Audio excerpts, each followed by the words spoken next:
The music by Bender? Okay, sure.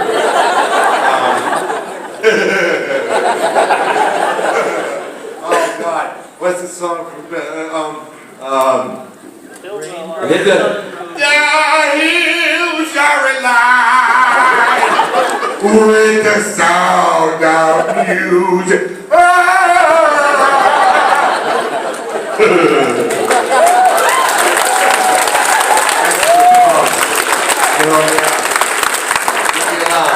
There you go. There you go. Sure, yes. Was there ever a cartoon that you got a part in that you really wanted to work on? Was there ever a cartoon that I wanted to work on that I didn't get to work on? You know? Not really, I don't think. No. I mean, what was the, you know what, actually, I would have loved to have been able to work on the show, what was that show? Drawn Together. Drawn Together would have been fun to do, because that was such a weird show. But no, I think my plate's been pretty full, I can't, I wanted that job. You can't really do that, But, yeah, it's, yeah, I think I'm good. There haven't been that many that have passed me by. So, yeah, right here in the front.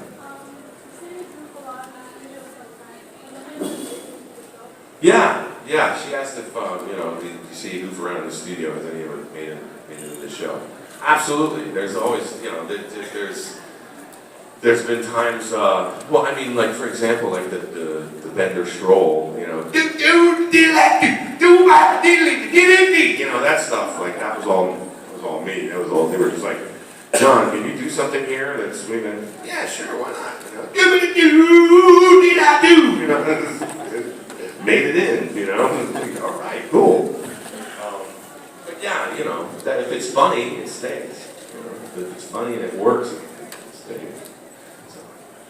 The one in the front, yes. You, yes. Do you do any of your voices by accident when you're out and about? The voices in my head start to rear up in public. Yeah, sure. I'm in traffic. Look at all these white people. Hey, man! Hey! Nice left turn signal! Asshole. Yeah, I always goof around. Sure, I'm always goofing around. It's just, it's very silly. Sure, absolutely. I've slipped into stuff. Yes, behind, yes. Question and a suggestion. Question. Is there a full version of Zoidberg singing Danny Boy? Is there a full version of, I'm not sure. I don't think so. Because, like, out of all the versions of the actual Danny Boy song I've heard, Zoidberg is literally the best, and I super suggest please get them to have Zoidberg sing that whole song. Well, if we were still in production, we're not in production anymore. We have our last 13 episodes airing this summer, and then who knows? We might not come back. But what's this? Get Billy to just record it and put it on the internet. Oh, Danny boy, the vibes are calling. I'll ask Billy if he'll do it. I'll ask Billy the next time I see him. That's funny. Yes, right here. Was I ever asked to voice something and declined it?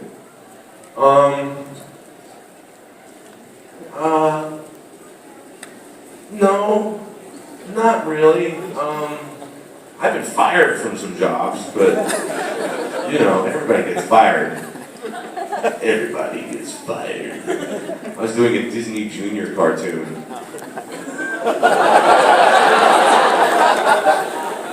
Yeah, insert joke there.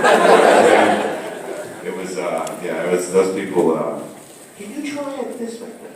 Okay, that's not, When people, sometimes when you're in the booth and you have people that don't know how to directing, that's a pain in the ass. Yeah, that's difficult. When somebody doesn't have the ear to, they only hear it one certain way, and they can't hear it any other way, then you're gonna have a problem. It's gonna keep, there's no solution in the studio when somebody just makes you keep doing something over and over, like take 99.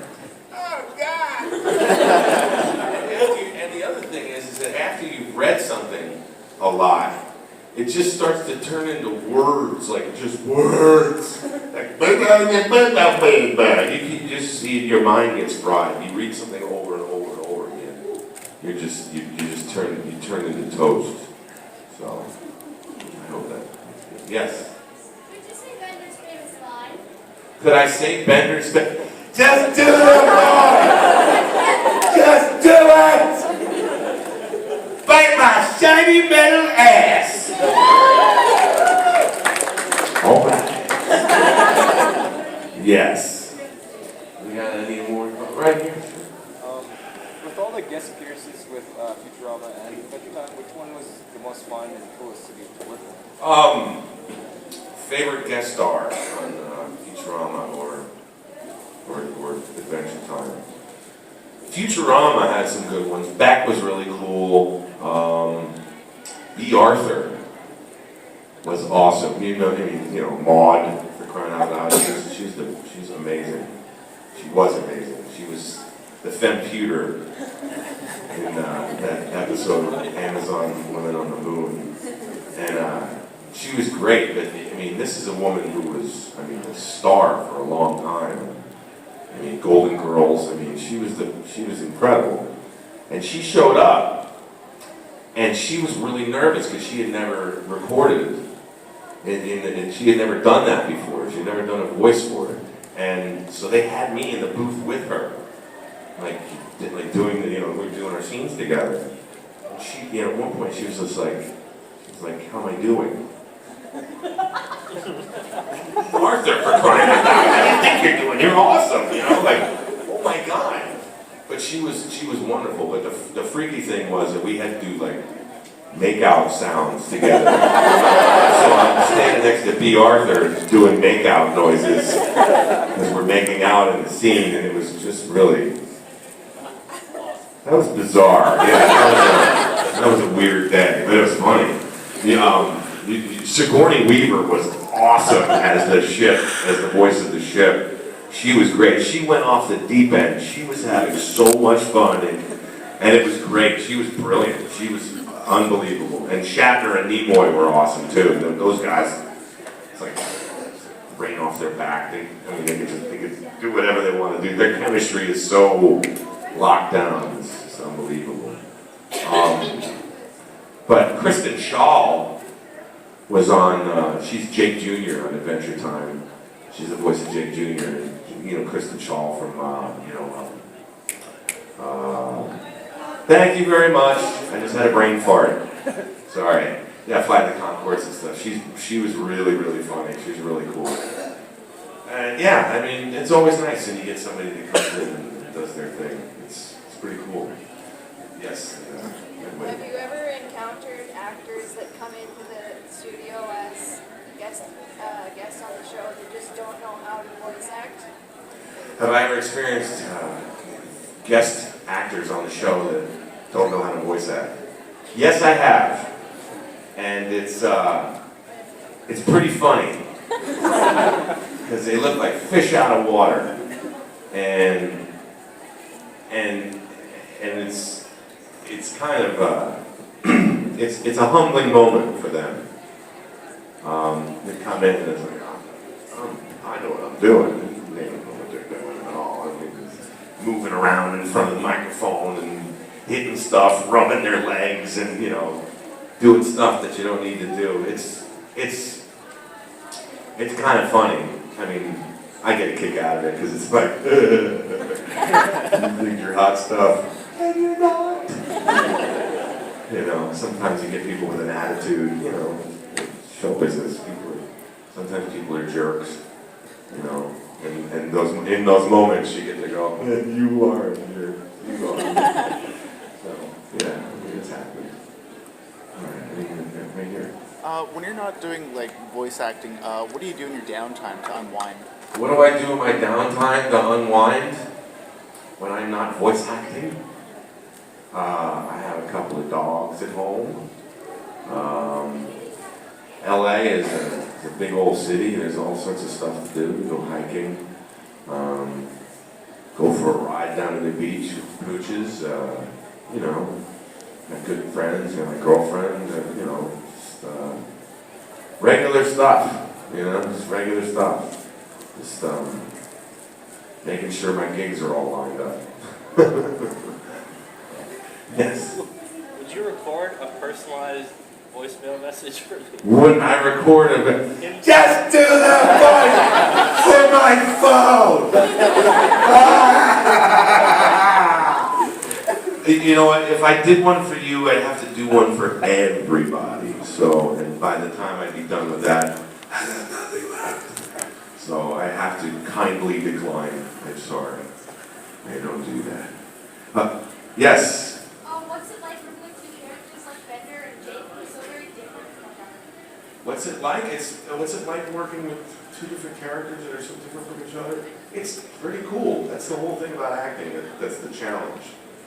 You know, it's the thing that makes it really interesting. You know, if you get to, you know, you get to play with that. That's the whole challenge of acting. That's why we do what we do, to inhabit these characters as fully as possible. And that's the joy about voice acting too, is that, you know, you get to really explore and take risks, more so than you would, you know, playing a part, you know, without just your voice. So, but yeah, that's pretty much it. Yes. Yes. Hello. It was not too personal. Can you tell us about Hamilton and his voice? Oh. Okay. I was talking with the volunteers about, I had like 2 dogs and 2 cats. And one is named Roger, and he's a Maine Coon, and he's pretty cool. The other one is Hamilton. And Hamilton, for me, I do his voice. And Hamilton sounds like, this is going to be weird, so just hold on. Hamilton sounds like an extremely flamboyant, 6'2", bodybuilding Vietnamese guy with a speech impediment / hearing problem. Hi, I'm Hamilton. How are you? I like to, yeah. I don't know why I just hissed at you. I love you. Hi, I'm Hamilton. Hamilton. Hello, Hamilton. Is that good? You like that?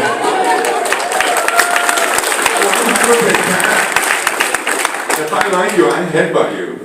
Hi, Hamilton. It's so weird. Why he's 6'2" and full of muscles and Vietnamese with a speech impediment and flamboyantly gay. Hamilton! Huh? What are you doing? You got food? I like food. I don't know why I hiss at you. It's weird. Yes? How was your experience working with Kim Possible? How was my experience working on Kim Possible? Kim Possible was awesome. It was a whole lot of fun. And I got to play a lot with Will Friedle, who was Ron Stoppable. He's also on Boy Meets World. He played the neighbor, the best friend. He's a really, really funny guy. He's also Blue Beetle on Batman Brave and the Bold, I think. But we had a lot of fun goofing off on that show. But the guys that also I got to work with one of my favorite voice directors, Lisa Schaefer. She's great. She did Kim Possible. She also did Penguins of Madagascar with us, and the same people that did Kim Possible and Penguins of Madagascar. Those guys are great. Mark McCorkle and Bob Schooley, really great people, really just unbelievably talented, and I mean they've won Emmys and BAFTAs and everything. They're just absolutely brilliant. Yeah, that was a whole lot of fun. Impossible, I'll get you. Labyrinth and obey. Remember that? That was funny. That was a funny rap song. Dr. Drakken rapping. That's ridiculous. Alright, Lydia! Can I tell the Shatner story? Sure, I'll tell the Shatner story for those of you who weren't here yesterday. Bill Shatner has a thing in his contract that he gets sushi in the green room when he shows up to do a job. And so when he came to do his episode of Futurama, all the writers came. It was just nerd alert. Everybody was there. It was like, Star Trek, oh my God! So then Shatner shows up with Nimoy. Shatner walks into the green room and everybody's coming up to him like, hi, I'm so-and-so, I work on the show. It's great to have you. Thank you so much. And he's like, thank you. No, thank you. And then he looks around the green room and he goes, where's the sushi? Because somebody forgot to get the sushi. So they went out and got the sushi, and then he ate like 2 pieces of it. It was like, dude, come on, man. He ate like a whole big plate of sushi. He's just like, I'll just have 2 pieces. My Shatner is good. But it's all right. We ate the rest of the sushi. It was awesome. That's the Shatner story. Yay!